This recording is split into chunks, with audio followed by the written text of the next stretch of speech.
think we can start now.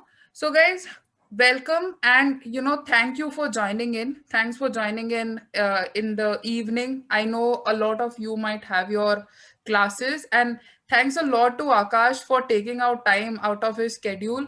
I've been running behind him, and finally, he is joining us for this webinar. So, thanks a lot, Akash. Quickly to give you a background, Akash has graduated from Tamil Nadu National Law University from a batch of 2018. And he has also done his LLM in International Commercial Arbitration from Stockholm University.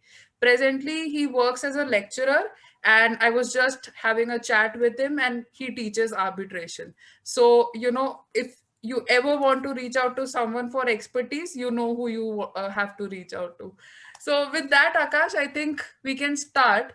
So, thanks a lot again for joining in. I know you have a busy schedule, online classes, everything, but I'm really glad that I am hosting you today. So, I want to ask you, Akash, you have been involved with a lot of moot court competitions since your law school days. I mean, your BLLB days. So, what is that one thing about mooting which you really like? I mean, I used to like the research part. So I want to know it from you. What exactly do you like about mooting? Okay, so thank you very much for your invitation to join this webinar on Moot. And coming back to your question, like what's the thing which excites me about Moot? So I come from the first batch of Tamil Nadu National Law University. So at that point of time, the idea for me to Moot was because, that's the only way to actually go beyond your academic curriculum. And because we come from the first batch, you don't have a lot of seniors to go behind, or you have a very good alumni set which will help you to learn some new things, or you don't have a lot of credit courses for that sake. And getting an internship was also a tough thing. So the one thing through which you can actually learn something was Moot at that point of time. And that is something which intrigued me, so that I signed up for a lot of Moots. And after that, the thing which I like about Moot is, of course, that whenever you go for a Moot, especially when it's physical, so it's not about only the process of learning, but it's also like you meet new people. You make connections, you meet some of the faculties who judge you. You may meet somebody who practices in that particular field of law. And also you meet people who are going to be, your colleagues after 5 or 7 years when you finish BLLB or your LLM. You have those people in your surrounding. So you have a very good chance to make your repo right from there. Of course, you have a lot of chances even after law school, or even after 10 years of practice or 10 years of work experience, that still you make contacts.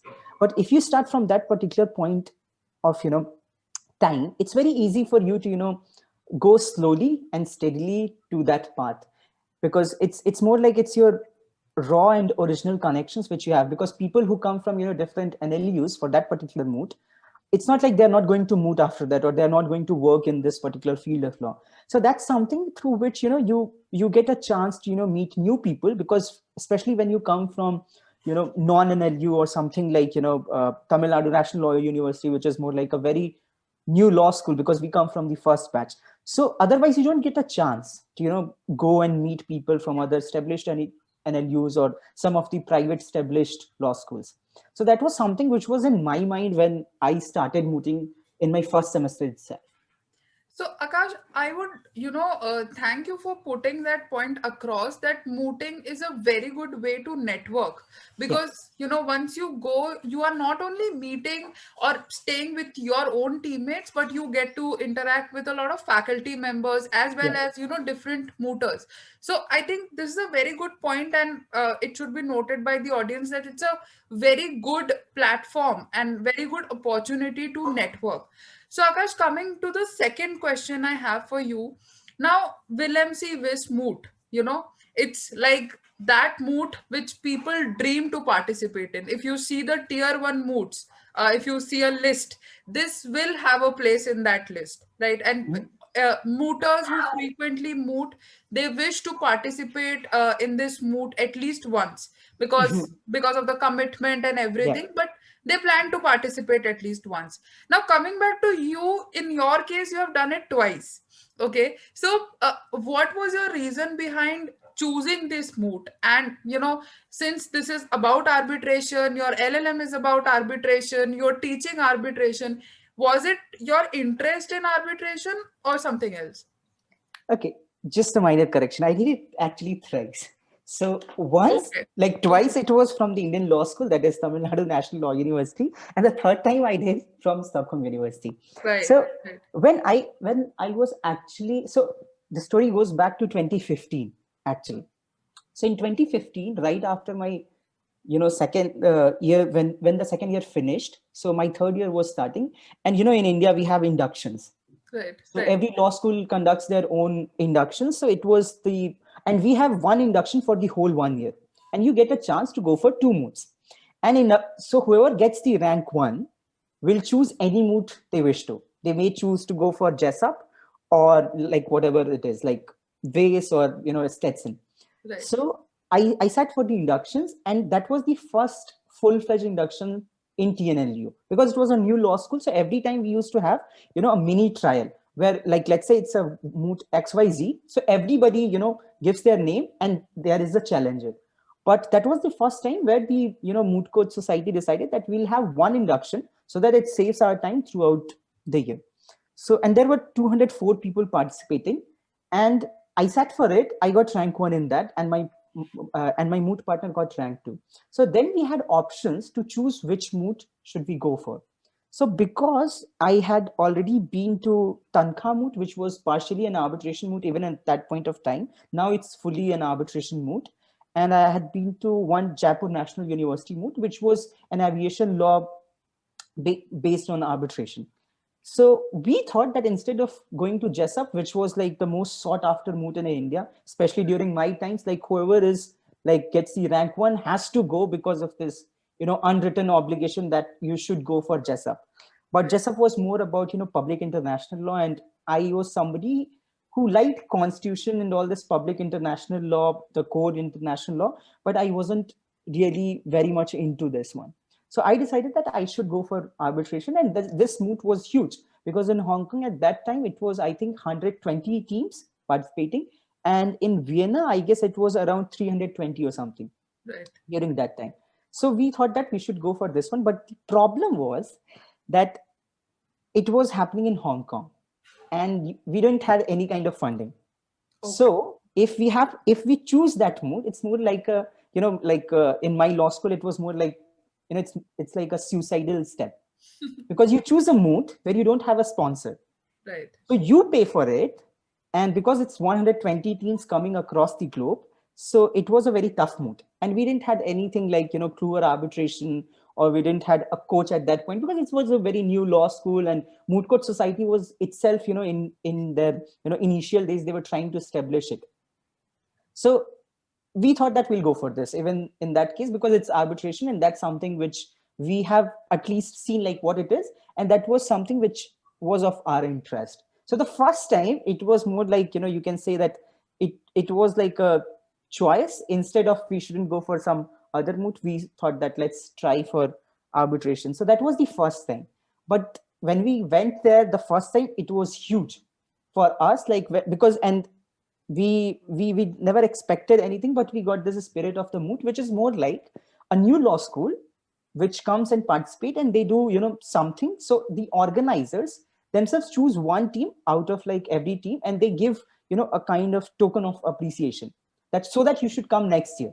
You shouldn't be like depressed after the results that you didn't reach the knockouts. So the first time this happened, and right after that, because we didn't have any funding and stuff, so I wrote to the government, and it was more like a 6-7 months process. And I got the funding from the government of Tamil Nadu.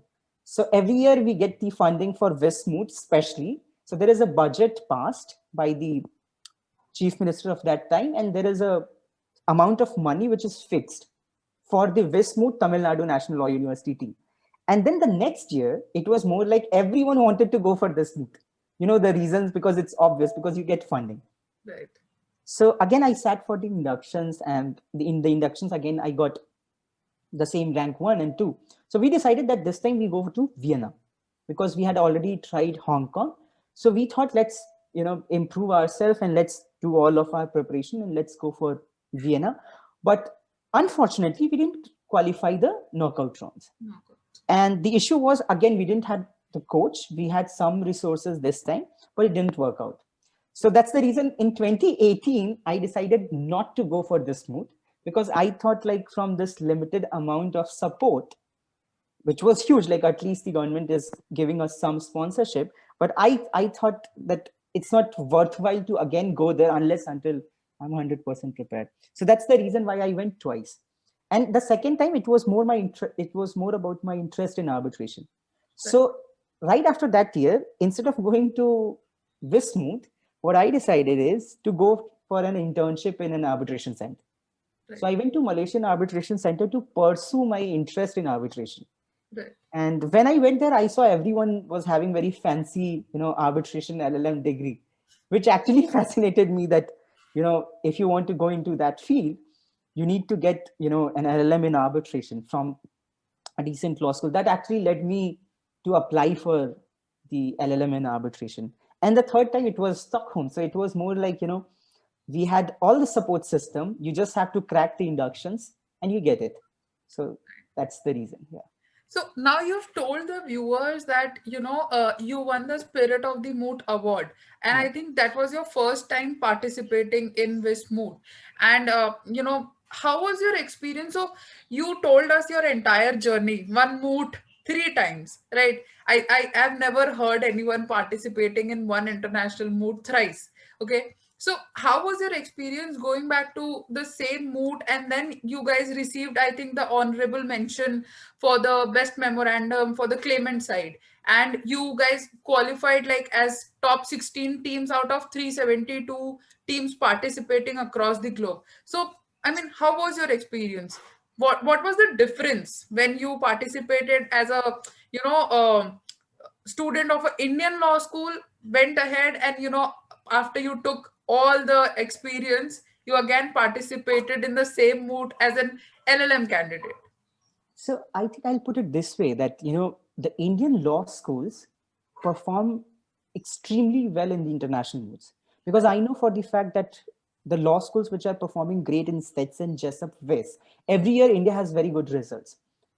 So the amount of support we get in India is quite different from the amount of support we get in any of the, especially the top 100 or top 200 universities law school support. So the Indian teams which perform better are because of the extra amount of efforts. I'll put it this way, that these students are extremely hardworking. The Indian students, when they reach the knockout rounds of WIS, which is top 60, and now there is a trend in India that you have a mentor or a coach. But I remember that even when I was in 2015, when 2016 I was in Hong Kong, I saw Indian teams qualifying without even having a coach, which is amazing. So the amount of hard work which Indian students do is way more than actually any other, foreign law schools which have a lot of good support system. So in Stockholm University, we had like, a set of coaches. We had one of our student coach, we had a faculty coach, then we had a faculty advisor.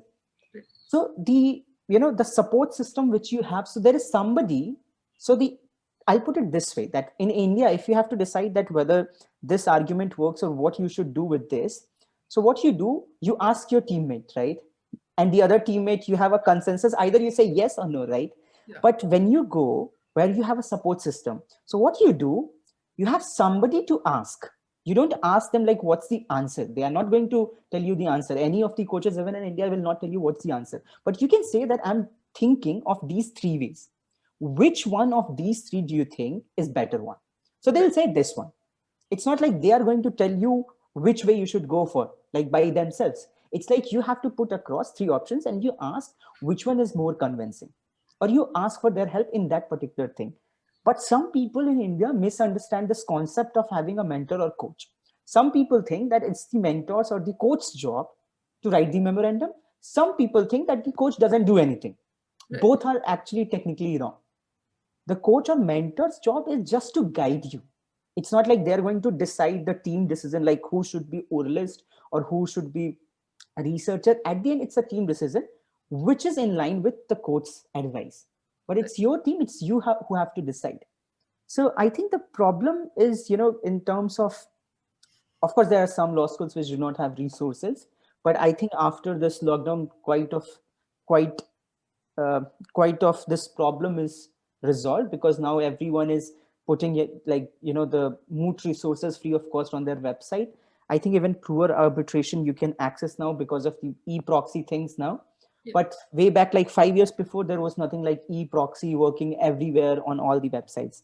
So that's something which is actually a difference. And especially when you come from a very established law school in India, then you have some alumni who have done that Moot. So there exists high likelihood that somebody who was living in your hostel itself will help you with that Moot, right?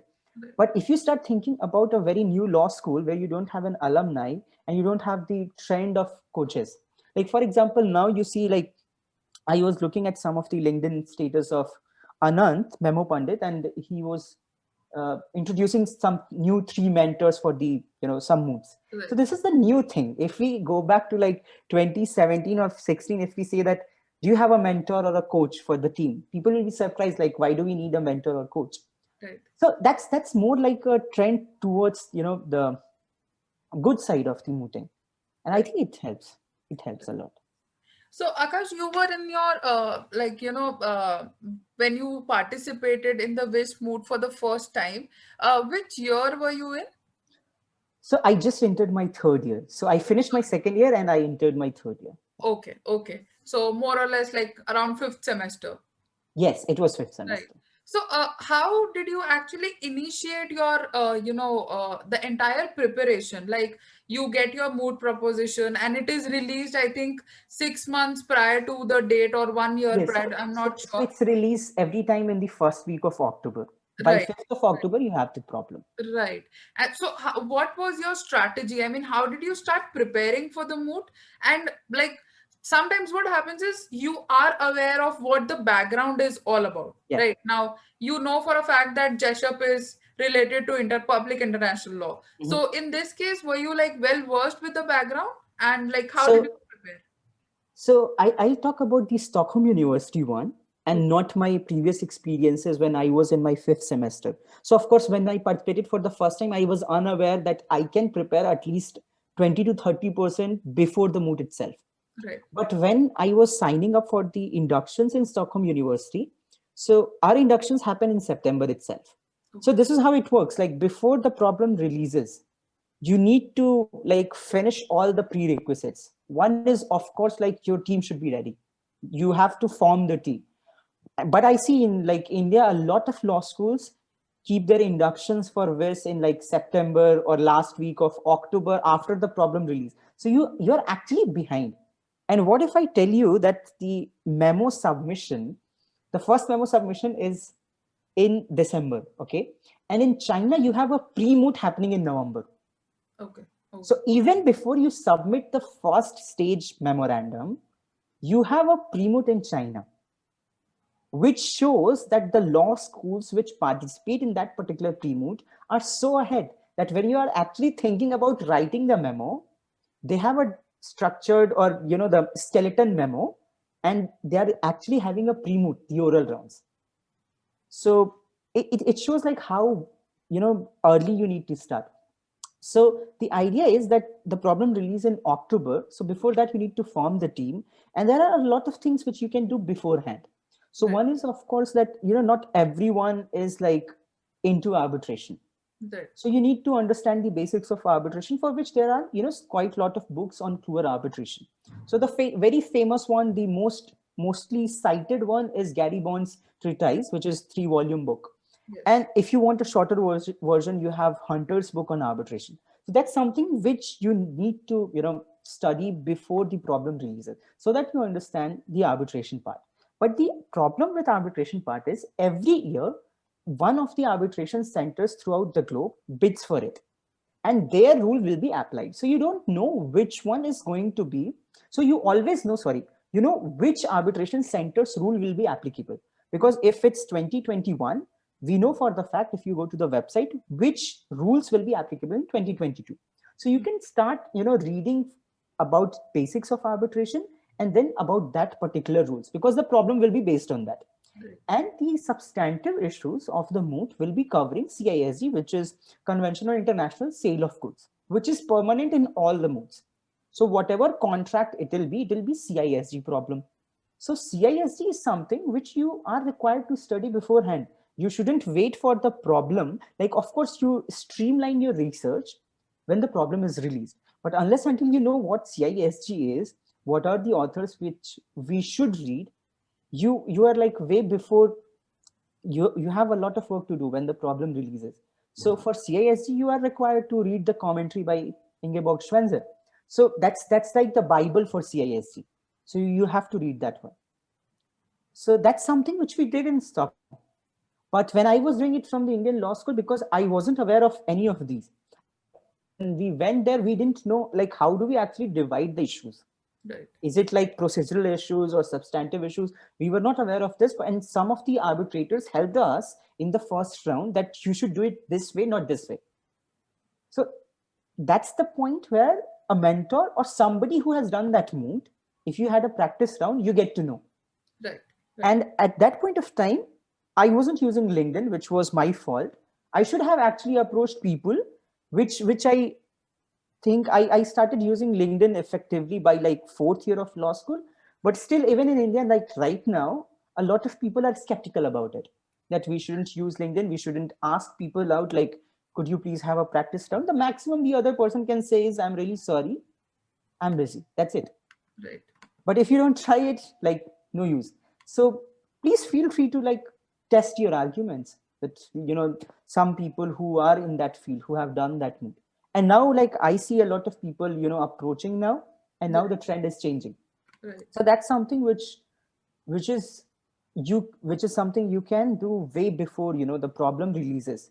One is of course team formation. You can decide like how are we going to do it, like the timetable, like which date. Like I'm not saying that the team should work together, which means like in one room they have to work for 7 days. I'm not saying that, but the idea is that you should fix 1 or 2 meetings per week in which the team sits together either digitally or physically, and they decide what's the update, Right. what they have done, and they cross check each other. It's their job to do it. But if you just divide the work, and if you are not checking up on your teammates, there may be a chance, especially in which this happens, that when you are reaching the deadline, one of your friends says, I didn't do anything. Right. So you start writing it. So the problem is, if one of your issue is not up to mark, you lose out, and you're not going to get marks for that particular memo. Right. Because it lose out from the arbitrator's mind. So yeah.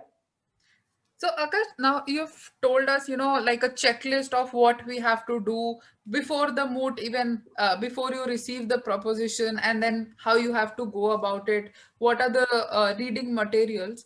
Now, one question is, let's say for Indian law students, okay, we have our classes going on subsequently. We also sometimes, are in between our midterms or end terms, project submission. So, and you have to stand for your viva if you have physical classes. Exactly. So, how much time did you spend, in preparing for it?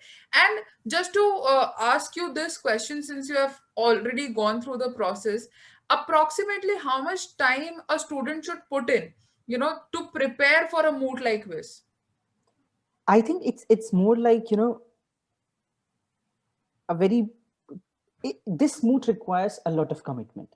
Right. So I always say, either you like give your 100% or don't do it, because the problem is the moot problem releases in October, but the inductions normally happen in September. The moot finishes in April. So it's more like 8 months process. Okay. So this 8 months, even if you lose like 1 month out of this duration, you're not going to go to the knockouts. That's 100% sure. You do one mistake in your 30 minutes round in Vienna or Hong Kong, you are out.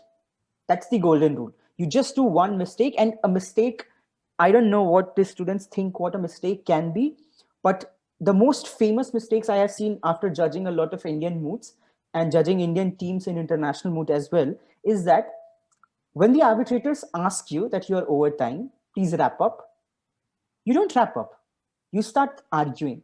If you just do this, even if you are very good, somebody who's going to give you higher 90s will never give you higher 90s. And in one round, you don't get decent 80s, which is 85 plus, you are out. Even though your memo was amazing, your oral skills was good, but just because you cut off one arbitrator when he was speaking, you are out. So this 8 months is like you have to commit. Either you commit or you don't do this moot. Because otherwise, I know some of the students told me this, that, sir, it's always better to do, a national moot, which is more like a 2 to 3 months thing, and you have a very good chance. I totally agree with that. It's your decision. You have to choose whether do you want to utilize this or not, because this is not just the moot, because you make friends throughout the globe, you meet a lot of people, you can go for an internship, you can get a traineeship for that, you can get uh, arbitration LLM after that, because a lot of people write that this was the triggering part in their academic career. Right. So this is not just the moot. So either you do it or you don't do it, because the problem is, if you are not doing it, even like if you're not qualifying the knockouts, which a lot of good teams are also not able to do it, okay, so then you lose out on your 8 months time.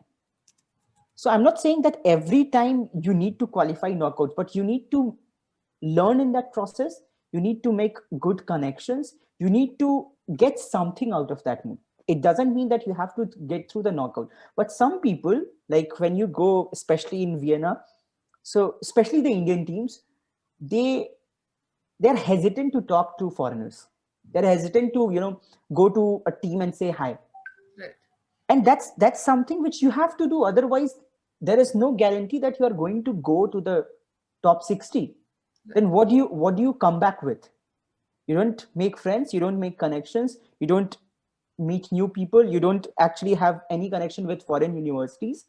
So what have you done? Have you just gone there, tried to do great in moot, which you couldn't? So at least you should get something out of it, right? So the idea is that it's a process, and you are required to actually, utilize this moot, because it's a long process. You have pre-moots for that.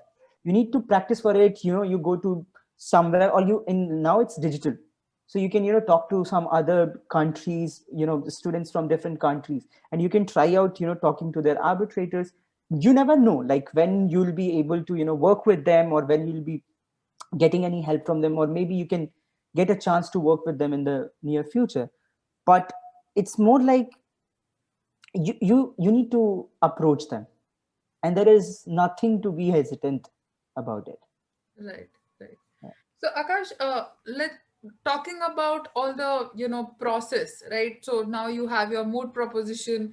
Then comes that you start working on decoding it, and then you sit with your team, start working on it. Now this is a mood which, again, as you mentioned, that it's a long commitment, right? 8 months is like a long commitment for a law student who also has the university things to take care of, right? So how like, and often for these sort of moods, the major issue is that the research is also intense, right? You have Yes. to read a lot, you have to refer to a lot of sources. So I want to know from you that how did you guys carry out the research? You were a part of a team. How did you carry the research, and are there any specific resources which you referred to while preparing your memorial? I think that's the most boring part of the Westmoot, Yes. because unless until you reach the pre-moot stage, everything is so boring. Especially when you are in Stockholm, it's more like during the winters you don't see sun for 6 months. Yeah. So it's so boring that what you have to do is just to sit on your laptop and do research and write the memorandum. So it's a very tough job, because when you go for the pre-moot, or digitally or physically, it's amazing. Like, you go and you try to argue, you test your arguments, you meet new arbitrators, so at least you see somebody, right? But when you're doing the research, it's just 5 or 6 or 3 or 4 members of your team sitting together and researching. So that's the tough job. But the idea is how you do it. So some teams, there are different strategies. I'll tell you what we did in Stockholm. So let's say there are 5 people. So you divide the issues and you divide the work. Right. Unless until you divide, there is no accountability. Whichever law school you are in, and the team disputes are very famous in India. I'm seeing the team disputes from my Moot Court society till even now. Like I see people like who have problems within the team. Somebody says that this guy doesn't work or this girl doesn't work, and they have an internal fight, and they lose out on the Moot. It's 100% sure if you start fighting within the team. So the problem is, to avoid these kind of disputes, you need to have a proper division of work, which is more like in the first part, that is the claimant memos. Let's say there are 4 people, you divide the 4 issues. Okay. And it's not like if the 4th issue is allocated to Mr. A, he has to do it and nobody is going to check upon him or her. So it's more like every week when you have the team meetings, you discuss what happened. And it's not like you have to submit the final draft by, let's say, 5 days before the deadline. It's more like first draft, second draft, third draft. So every week you send one draft. So usually what happens that I send one draft at that particular day, and after 2 days there is a team meeting, and the coaches give you the feedback on that first draft. Then we have a team meeting in which the coaches and the other team members will debrief, like whether this argument makes sense, this argument doesn't fit, this is wrong, or this is amazing. So we discuss it together, and then we go to the second draft. And second draft is more like a revision to the first draft. So what happens, instead of sending the first draft itself, which is the problem with some of the teams, that they just made a draft and they submitted it. The idea is that you have a first draft, you revise it, second draft. So once you have 7-8 drafts, so by the time the deadline is near, you have, so what happens after that? There is nothing like you have several drafts, you just club it. Then comes the job of a lead writer. So let's say if the team comprises of 5 people, so one of the person will be designated as a lead writer. Their job is, after you have like 1 month left, at least when there is 30 days left or more days left, you appoint the lead writer. And lead writer's job is, they submit their own part and they compile all the parts in one document and checks upon everything like footnotes, the page limit, whether everything is properly drafted. And then comes the most important part, which is the tone of the paper. The idea is that, let's say if I have a habit of writing in active voice, which is more convincing, but let's say somebody in my team is also a very good team member, but he or she has a habit of writing in passive voice. So if you submit this draft, if I'm going to check it from the Moot, I'll get an image that this lead writer hasn't done the job properly, because you have to change the tone. It should be in one tone. It shouldn't be like, after seeing it, I shouldn't get like first issue is written by somebody else, second issue is written by somebody else. So that there comes the job of the lead writer to make it so coherent that if you send it to any of the arbitrators or any of the seniors or the coaches, they'll not understand who has written what, because in one issue you see a lot of complex words, and the other part, it's more like very simplistic English. So then you get to know like this, there's no coherence. So those are the things which is important to go for the excellence. Even if you don't do it, you'll do fine. The maximum you do is like your orals will be there to help you to go to the knockouts. But if you want a prize in this one, or if you want to make it so good, then this also is one of the criterion. So the lead writer's job come into picture, and every time you have the draft, you update it through the coach's comment, and by the time you reach the final stage, you have like 5 or 7 of the complete draft, or at least 2, 3. And then the final one, you just put it on the share screen and you read word by word, so that there is no spelling mistake, there is no grammar mistake, because sometimes instead of writing the claimant should not, you write claimant should. And if that's the thing which, if an arbitrator reads, they are going to not give you 90s, even though you are amazing. Just one spelling mistake in the first part of the memo. So you read word by word before submission, and then you're good to go. So we did it this way, but I'm not saying this is the only way. But the idea is like, you need to have an accountability, and you need to keep on checking, because sometimes, let's say one of your team members says that I'm not well, I'll do it in the next week. And then he keeps on, doing this kind of thing. And at the last point of time, you get to know, like, you have to write it. So if you have the team meetings where you have the briefing and debriefing, like somebody is not working. So what you do, instead of fighting, you take the responsibility. Either you divide that issue, or somebody has to take a call that I will do this part. Right. But how it works in India, that start blaming each other and then just fight. and moot ko baad mein dekha jayega. So Right. this is how it works. But if you do it this way, the idea is that you have accountability every time. Right. So Akash, you've talked about mentor, and that you did not have a mentor when you were preparing while you were in TNLU. So I just want to know, like, what is the importance of a mentor? Now you've already told us that okay, mentor is not going to sit and write memorial on your behalf, because obviously the Right? mentor is not participating in the mood, you are, right? So Yes. even if he writes and you don't know anything, you're anyways out of the knockout. And So nobody writes it. I'm saying it because I have a lot of friends who are, evaluating the memorandums and judging this. Nobody does it. It's just the mindset that some people think that, the coaches will sit down and tell everything, they'll dictate, and the students will be writing. right. It doesn't happen. It doesn't happen. Nobody has time. Right. So you got a chance to be mentored by some, I believe, some people in back in Stockholm University. So how important was it? I mean, did you see a difference in your preparation while you were here, participating in this in from TNNLU and in Stockholm? Okay, so the short answer is a lot of differences. I'll just give you one example, and I think it will be more relatable to everyone. So I still remember, like, my coaches before going to the first pre-moot. Like, after you, like, yesterday was the date on which you have to second the second memo, and now it's just the orals which is left. So Right. after we did that, so we were told that we are going to Romania, which is one of the European countries, and the capital is Bucharest. So we have a Bucharest pre-moot. So the first thing our coaches told us that we are going for this pre-moot, and the golden rule is this, that whenever you go for the pre-moot and you go to any public place, unless until you are in your own hotel room, you never talk about the round. You never talk about how Akash was speaking, how Maxim was speaking, or how the opponent team was speaking, and how are the other teams are, or how that lady was, or how that guy is.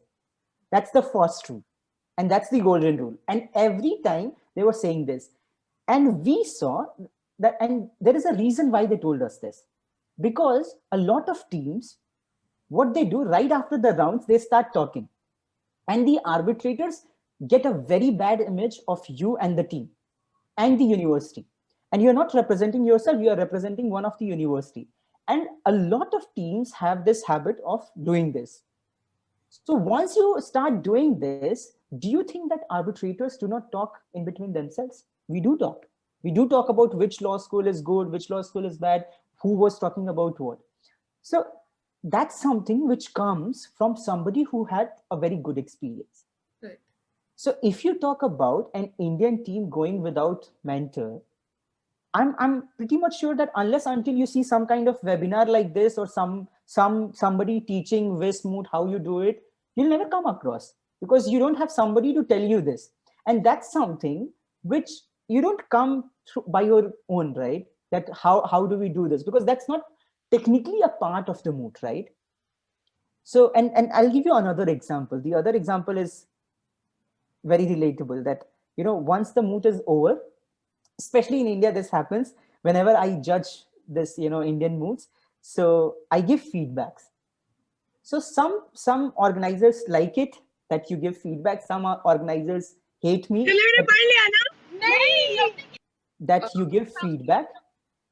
So Akash, just a, I think यहाँ से देखा रहा है हट just उसकी भी नजरें खराब है yes, Akash, please go ahead. so what happens when you give the feedback? Some students, it's happening in the world. It's not like just an Indian thing. So even in this, when you give feedback, some people start defending it. They cut you off, like the judges, and they say, no, I wasn't saying this, I was saying this, and they start arguing. So that's something so wrong, which is like, you the coaches told us this, that the only thing you are allowed to say in the feedback is just smile and say thank you. It doesn't matter whether you agree with the feedback, you do not agree with the feedback, because in some moods, what happened after the feedback, they give you the marks. because it's the discretion of the judges. Some judges directly mark you, some judges, just write on their notepad and they give you the final mark. So if you start arguing, even if you are amazing speaker, you have a very good oratory skills, but still you fail because you started arguing. So that's something which shows the role of the coach or mentor, that before the pre-moots or before the oral rounds, they tell you that don't do this. And they do this from your practice session itself. In the practice session, they teach you this, but some people do not get this at once. So they keep on telling you so that you know that don't do this. Right. But if you do not have them, I don't know like how you get it. Because if you go to YouTube, you see the finals video and you see the skills, but nobody's coming in the finals and telling you shouldn't do this, right? So that's the place where it's not technically a part of this, but this works everywhere.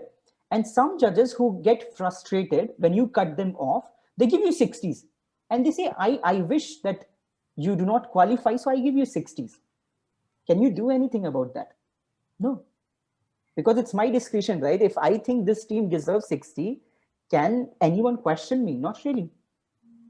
Even if the other person gives you 90, it doesn't mean that somebody sitting next to them should give. And just to give you one tip as well, that some of the teams think that if somebody is actually relating to their argument, so they make an eye contact with that particular individual on the bench.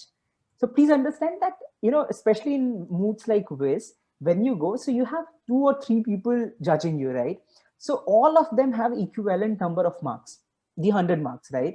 So please do not over focus on one of the judge and ignore the other judge, because at the end, if you do not consider the other 2 members active, or if you don't look at them, or if you start ignoring them, they may say you in the feedback that I was thinking that we were not sitting here. And this happened in one of the pre-moot. Somebody told this and it was very awkward. So of course you are not going to get 90s for that. So these are small things which come through experience. Either you have done it once, you have seen this, or somebody who has experience tell you this. Right. So these are some of the things which are helpful when you have a mentor. And it's more like, I always say that not having a mentor doesn't mean that you cannot go to the knockouts, because that's something proved a lot of times by the Indian law schools. But the idea is that it makes the job easier. Right. It's more like the non-NLU versus NLU debate on LinkedIn. Every time I see this debate, I haven't participated in it, but it's simple. Like, NLU has a better platform. It's like a train. Law school, law career is a train, right? So the train is parked somewhere, and to reach that platform for an NLU student, it's a bit easy. For non-NLU student, it's a bit tough, but it doesn't mean that the train is not there. It's on the same platform, but your way is a bit tough. It doesn't mean that the train will leave all the non-NLUs. The train is still there. So that's the only thing. The way is a bit smoother, helpful for NLU, and for non-NLU, it's a bit not so smooth. That's it. But still the train is there. Right. So Akash, you made a very good point that having a mentor, just makes the job easy, because some mentor can actually say, hey, I've been there and I've done that, right? And they can actually tell you what not to do rather than telling you what should to do. Yeah. Right. So I think that's a very good point. I mean, and a point to be noted by the audience. And that's why I think we have built up on this particular thing. And you were talking about our Moot mentorship program. We have been coaching a lot of teams. And, one good feedback which we receive is, now we have a proper pathway to follow. Exactly. That's my point. We were roaming here and there like headless chickens, but now we know this is our goal. The goal is the Moot, and we know which route to follow. So the mentor acts like a GPS. It will tell you what. Exactly. That's more a simple way to put it, and it's a very good way. Exactly. It's more like a GPS who tells you where to go. So, thanks for putting that out. And I loved your example where your mentor actually told you guys to not talk about anything in the public. I think that's extremely important for because the problem is that in Vienna, you have 10,000 people coming across the globe. Right. Even if you are sitting in one of the Starbucks, you don't know who's sitting next to you, man. It's Vienna and it's the Westmoot. Right. In India, maybe if you're in Pune, if you go to Imagika, you start talking about the team because the national mood is not like 10,000 people are coming in. But Right. in Vienna, you talk and it spreads like fire. Right. It spreads like fire. Right. So it doesn't matter if you go to the knockouts, but you have to keep the image of your university. That's the most important part. Right, right. So, Akash, I want to ask you this. So, you had a team, like a proper team. Sometimes we meet with people who we don't know, right? Let's say Yes, we pair up and we participate in and bits. we start fighting. Yeah, and to strike that understanding, people Mhm, take time to get acquainted to their teammates and mhm. also, share a level of understanding Understanding. that, okay, I am not doing something, then you do it. Okay, or Mhm. you are not well, I Yes. can take it up. So sometimes conflicts do happen. Did you guys go through something like this? And if you did, then how do you tackle this issue? Okay, so fortunately, we didn't had any conflict, and our coaches told us this that there was like Stockholm University regularly participates, and the Stockholm University professors, the coaches, they were so happy that this was the first team in which there was not even a minor issue. So fortunately for us, there was no conflict. But I'll tell you why we didn't had any conflict. There was a reason behind that. So the team was more like it was three French, one Indian, and one Serbian, and the student coach was from South Korea. Okay, so we all almost come from different parts of the world, and the idea was all of us were accommodating. That was the key thing. So let's say if somebody was not well in that particular thing, so we need to help them out, and we did it. All of us did help each other. So unless until you start accommodating, and it's not like only the best friends make a good team. It's more like the old school thinking that you should do this smooth with your best friend so that you get a free trip to this place. Okay. So the idea is whoever is the best in your law school for that moot should represent the particular university in that moot. It doesn't go like the friends should go for it. And the idea is like you will be working in like 2 years or 3 years down the line. You can't start saying that this guy or this girl is somebody whom I don't want to work. Right. It doesn't make any commercial sense to me. In moods and business, like if you say this to anyone in the interview for any job, even a petty job, I don't think anyone is going to keep you in, because that's the worst thing you can hear, like I can't work with this person. You need to start accommodating everyone. And if you start just accommodating what you do, you have team building activities. So we had that, we had like a get together, we had an outing. So there you get to know each other, like what is their background, where do they come from. Like my background is way different from my French friends, because the French people in like France, nobody speaks English, Right. nobody. So if you speak English, and if you have any law degree from France, you'll be employed and you get a very good salary because you speak English. English is speaking French is more like a myth, and whoever speaks will of course get a very good job.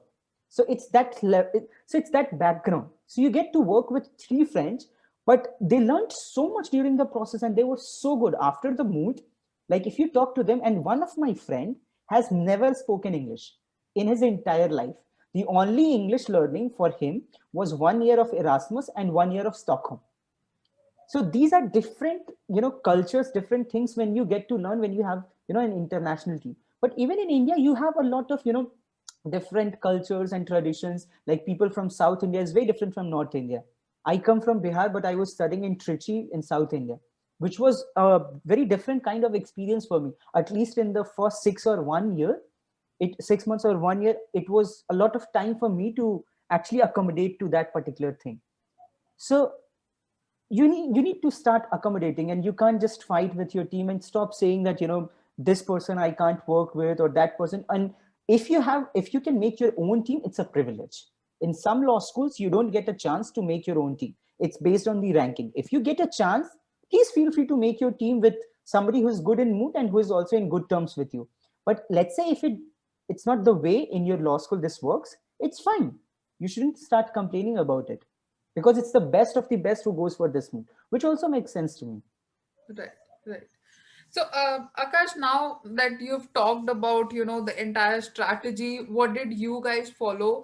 I want to talk about the award. So, you guys got an award for your best memorandum, right? Now, what were your strategy when you were drafting the arguments? Because I know for a fact that to figure out from the moot proposition what can be the issue and what is your argument, that itself is a huge task. So how did you guys, like, what was your approach? And tell us about the language which is followed in WIS, because I am pretty sure the language differs from the international moods we are having in India and WIS, something of that level. And yeah, I just want to know the entire idea behind drafting your memorial. So I think the most important part is like your style of writing sentences. So I think all of the audience will be aware of this IDAC method, which you use for your, writing answers in the exam, where you write issue, research, analysis, and conclusion.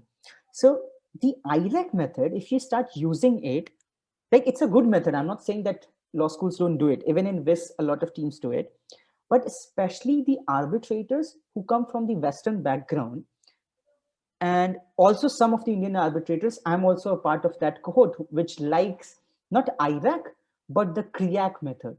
CREAC is fairly simple. It's more like CREAC, which is more like conclusion, research, explanation, application, and conclusion. The idea is that, I'll give you a simple example. So when you use the IRAC method, what you say whether the claimant is liable to pay damages. Okay. Then you put the research, right? But the difference in CREAC is you start with an affirmative sentence. You start with claimant is liable to pay damages, which is more like an affirmation. So which one of them is more convincing to you? Is that whether sentence more convincing to you, which is more affirmative, or do you think that claimant is liable to pay damages is more affirmative? And the idea is whenever you start the sentence, you put a short conclusion, then followed by research, explanation, application, and then in the last part again you rephrase the conclusion so that the readers know that, okay, so the conclusion is that claimant is liable to pay blah blah blah. So you have to showcase that this is my affirmative, this is a very crisp idea you have. But it's not like in one paragraph you use CREAC, another paragraph you are facing difficulty to frame CREAC sentence, so you do IRAC, then you do another method, then CREAC. No. So the idea which we followed, our coaches told us that it's all about clarity. You follow whatever you want, but you follow for the whole of the memo. So every sentence in our memo was drafted with CREAC. So always the first line was a conclusion and the last line was the conclusion. So if you just read the first line, you get a sense what is there in the paragraph. So even if there is a very experienced arbitrator, he doesn't have time because of his own commitments, he just read the first line and he gets an image. And the idea is that the reader should create an image in their mind. So if you're able to create an image in the reader's mind or during the orals in the judge's mind, you're already there. Your job is done. So we follow this CREAC style, but it's up to you. But I have seen a lot of teams which do not follow any pattern. They just keep on writing long paragraphs, and long paragraphs is always a bad idea. Keep it so simple that anyone can read it. And a paragraph should not have more than 4, 5, or 6 lines. It should be so crisp that CREAC, one line, and then you package it that this is one CREAC, this is another CREAC. And whenever you start, writing the memo, whenever you start an issue, you have to draw a roadmap. What are you going to do in that? So you give an introduction, and then you put 1, 2, 3 that this is what I'm going to discuss. And then so your headings, your short headings, your full headings should be so good that even if somebody reads your table of contents, they get the idea what you have written in the whole memo. So it's more about the crispness and the coherence in your memo. That's it. And it's not like some people start using words in English which are not very familiar with the spoken English. So what if there is a Japanese or Chinese arbitrator? I'm not saying like not all of them know English or don't know English, but it's tough for them because it's not their first language. Or even for that case, a French, because English is not something which they use in their daily life. They use it for business purposes. So what if a French or a Chinese person is going to evaluate your memo and you start writing words which are more in dictionary of Shashi Tharoor? So then you start having a problem because they're not able to understand what you want to say. So keep it so simple and crisp so that everybody understands it. And please don't overdo the legal knowledge through the usage of legal maxims which you show off in Indian moods. Maybe it can work in the Indian moods, but it doesn't work in the West mood. If you start using legal maxims which are so Indian or which are used in the Asian jurisdiction, if you start using it, it may have a negative effect of that. So the idea is just keep it simple, follow CREAC, IRAC, whatever, but throughout the memo. It's not like you just start, writing and keep on writing just like that. And you do not have any style, any paragraph. So all the paragraphs should be of similar length. It's not like, one paragraph of 12 lines, then you have another paragraph of 4 lines. So it shows that it's not coherent and you get marks for it. Otherwise, like, what do you think? Like, what makes the difference? Everybody knows CISG arbitration. Everybody has fluor arbitration resource. So it's always the same, right? So it's all about how you present it. The same applies for even the oral rounds.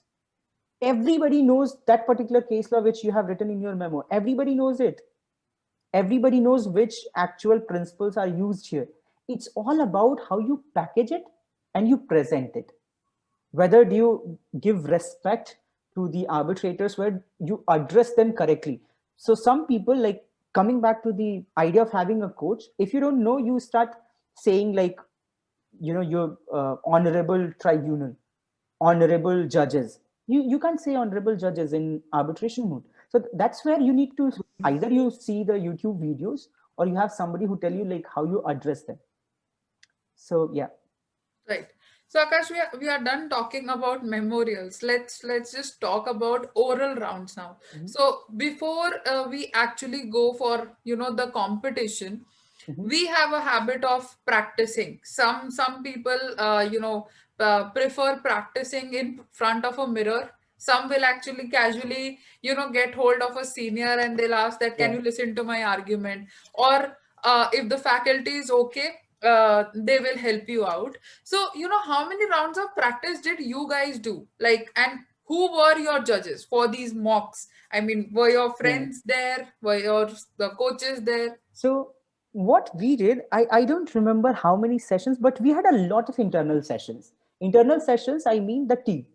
So like when I was speaking, like me and my friend was speaking, then the other three were the arbitrators. And we kept on doing this from Feb 1st till the time we were in Vienna. Like even during the rounds, before the rounds, or like the eve of the rounds, we used to do that because we wanted to test how does it work, whether this argument still works, because it's not like one set of arguments which you keep on using. It's more like you brush up every time and you change it.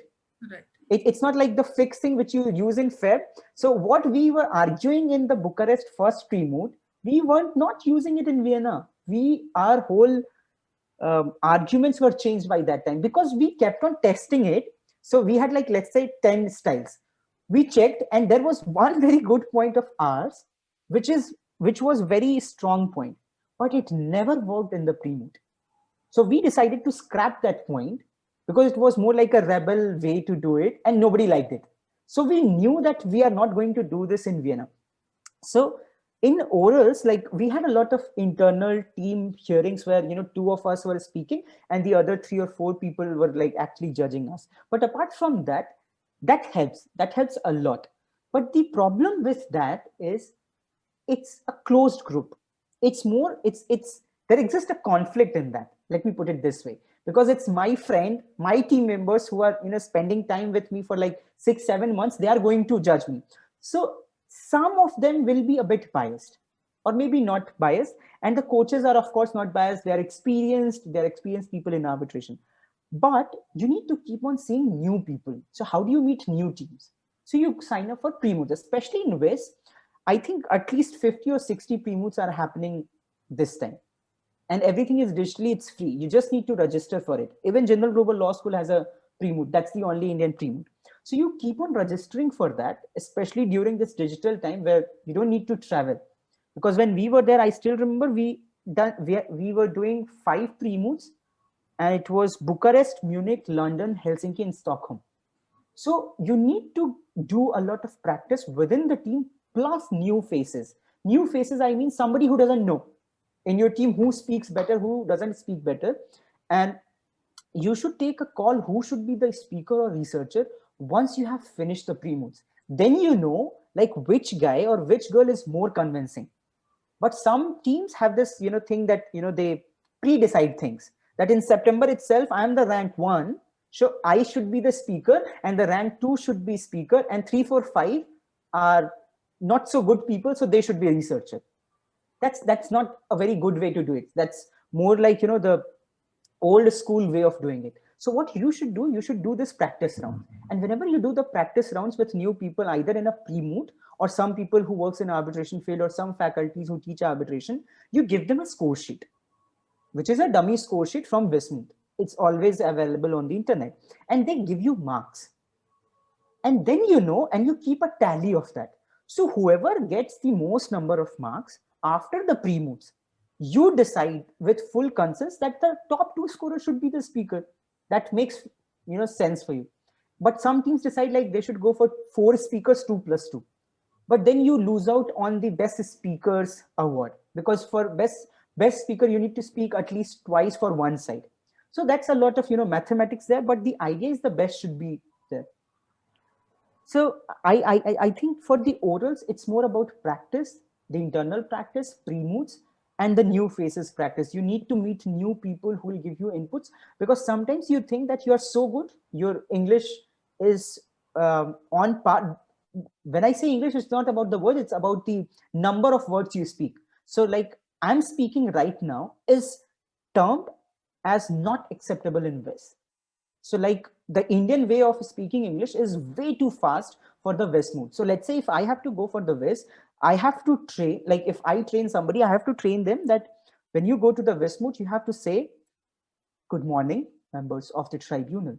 My name is Akash Gupta, and together with blah, blah, blah, I represent." So you need to be very slow, and you need to pick up on the arbitrators. It's not like if you have a Chinese person sitting in the tribunal with a French person and the other one comes from Japan, you speak the same way. Then you have to slow down a lot. You have to speak like, "Good morning, members of the tribunal." You have to be so slow. But let's say if you see people from UK, US, and Australia, good, you don't need to lower down a lot of your pace.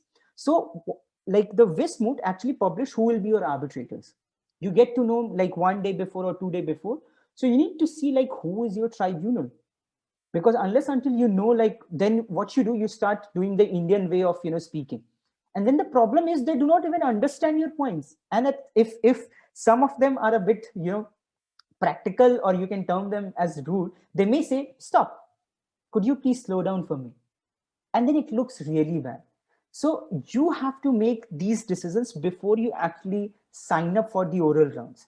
So that's something which you will learn either through a pre-moot or somebody who tells you this, or within the team's practice. So that's why it's very important, and you need to know like how you are going to speak, whether you should be like, and you need to have 3 kind of speeches ready. The first one is like a 7 minutes, because in which it's more like 15 plus 15.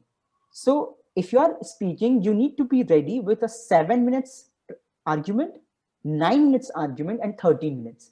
But most of the teams complain that, "Oh, I was speaking and then he cut me off at like 2 minutes, and then I lost my mind. I wasn't coming back to my roadmap, and the arbitrator was speaking."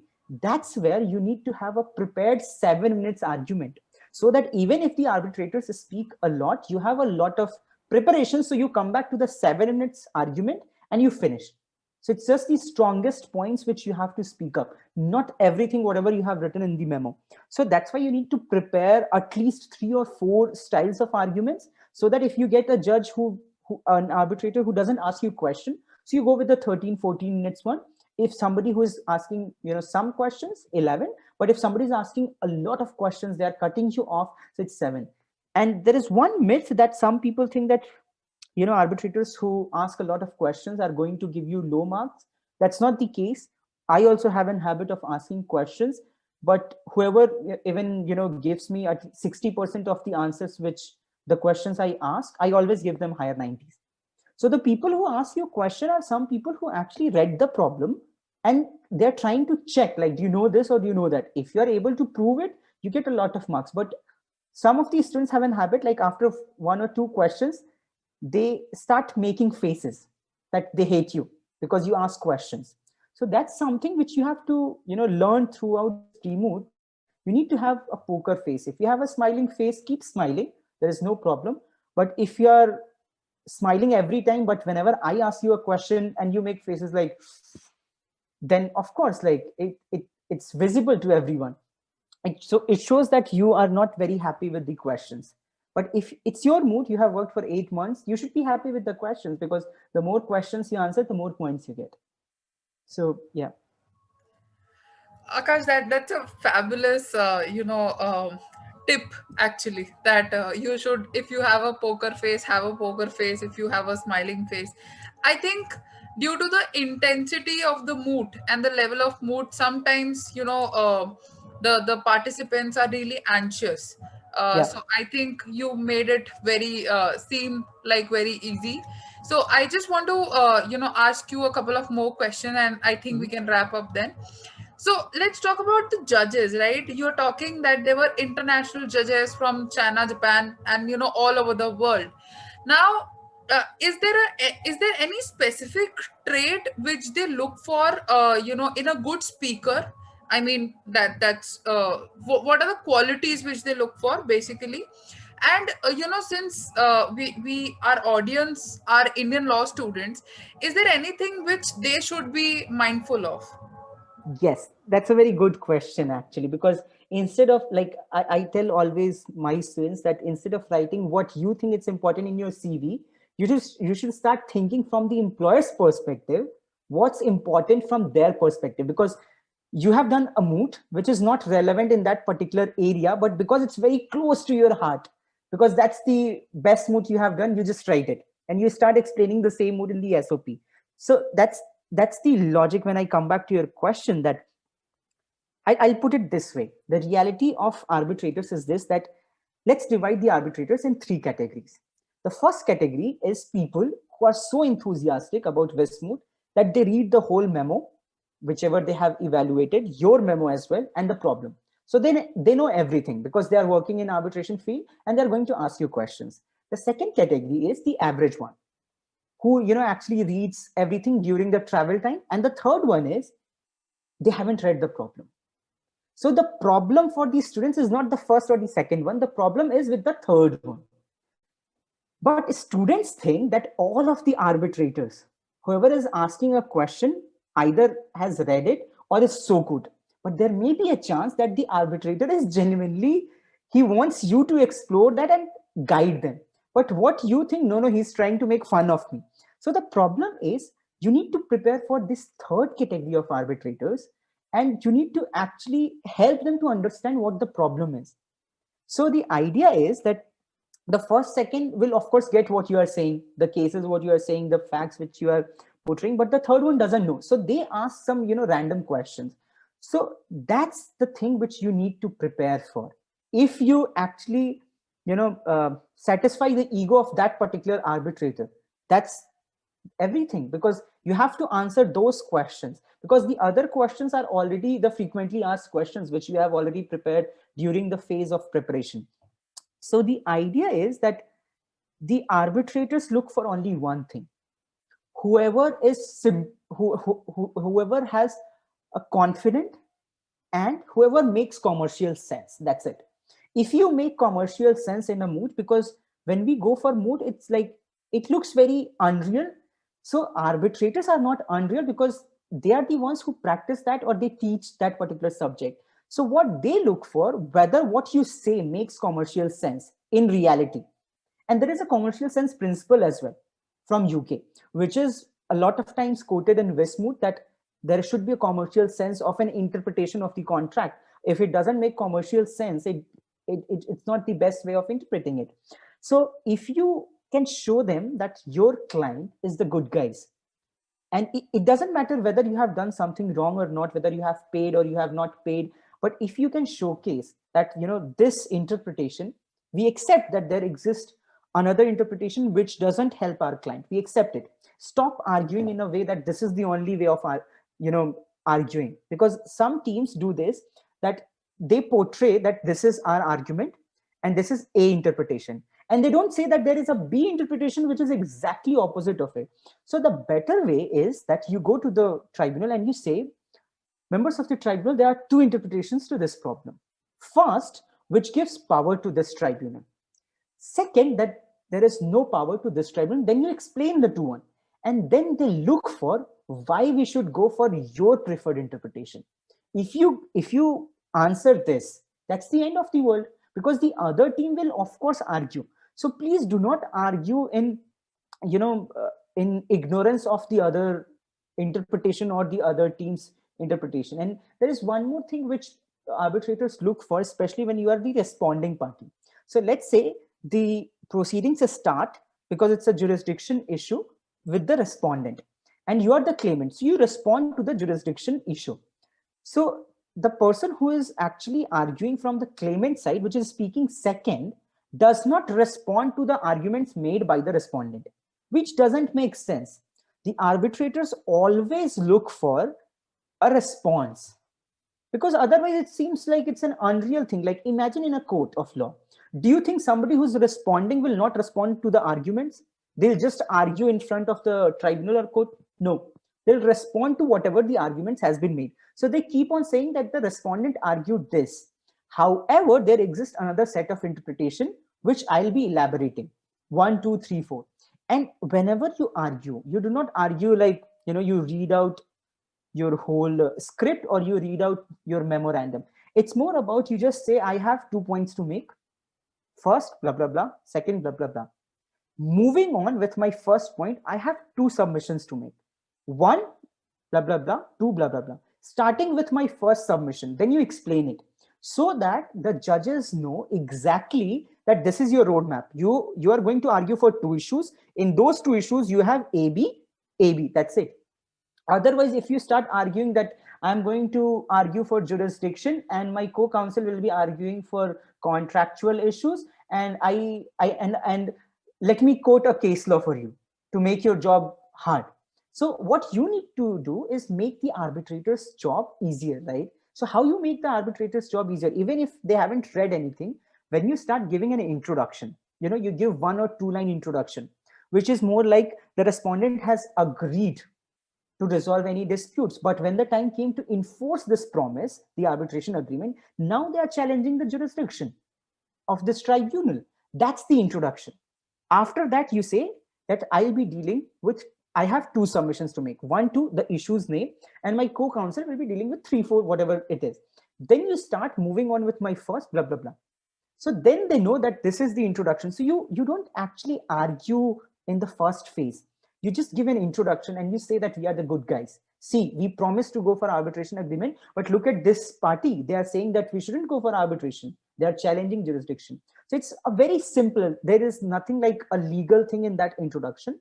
Then you have a roadmap, and please make sure that whenever you finish, it doesn't matter even if you finish before time or after time, whenever they ask you to wrap up, what you do, you just put 1 line conclusion. You just say, because the claimant has signed up for the arbitration agreement, this arbitral tribunal shall have the jurisdiction arising out of the arbitration agreement signed in between the parties. Boom. So the last image in front of the arbitrators is that this guy is, if you have seen this, this comedy shows like, this Canvas Laugh Club or all these comedy shows. So they start with a joke every time. If you have seen this Anubhav Bassi's The Hostel thing, in which he was, they actually dropped the water tanker or something. So he actually started with that joke and he ended the same with a very connected joke to the water tanker. So it's more like where you start from, you have to, the climax is important. So when you conclude it with that introduction. When it is related to the introduction, it's more like a package. So if it's a good package, you get good marks. It's more about a package. It's all about how you present it, because at the end, everybody works for 8 months. Everybody knows what laws are applicable, what are the cases, what are the leading cases on that. Everybody knows that. Everyone. So that's the only thing which makes the difference. Right. So, Akash, I think, we have heard so many good things about Viz from you. Just my last question, and I just saw the time, if we have overshot by 17 minutes, and I'm pretty sure that there are a lot of key takeaways from the session. So, I just want to ask you one last question. Let's Mhm. say, anyone enrolled in any law school wants to go for a moot like Viz, right? It's the dream mood for a lot of people. What is that one advice you want to give, since you have already done the mood thrice? What's just one piece of advice which you want to share with the audience? Okay, so because in the WIS mode, to qualify for the knockouts, your memo marks are not taken into consideration. It's just your orals. So I just have one line advice for the orals, that is, always finish within time. Everybody loves people who finish within time, and at least you get 2 or 3, 4 marks bonus if you finish within time, especially when the arbitrators ask you a lot of questions. Never overgo your time limit. And whenever you have 40 seconds left out of the 15 minutes allotted, please be very respectful and say that, members of the tribunal, I see my time is running out. Can I seek an extension for 30 seconds? Never ask for 4 minutes, 5 minutes. I see some Indian teams asking for 2 minutes. Always ask for maximum 30 seconds. In case if the arbitrators are very kind enough, they are going to give you 1 minute. But just ask for 30 seconds, wrap up, and done. Don't overgo your time. Even if you are so bad at arguing, you are not going to get more marks by arguing over time. That's the harsh reality. So always finish within time and ask for time. But please, like, somebody misquoted this. I still remember I was talking in a law school and somebody asked me this question, that what if a judge is asking me questions? Should I ask for an extension? If somebody is asking you a question, it is understood that you will be over time. If somebody asks you a question at 14:45, don't ask for the time before the answer. You answer it, then you ask that I seek an extension of 30 seconds to wrap up my submission. Don't do like, oh, you asked me a question, can you give me some time? That's a very rude way to do it. Yeah. Right. Yeah. So thank you, Akash, for sharing this. And I'm pretty sure, we have covered all aspects of this, do's and don'ts. How should you go about it? What should be your research? What should be your strategy? I'm pretty sure if now anyone wants to go forward with Wismoot, they can always, see this video, and they will know the insider story from a person who has been there, done that, right?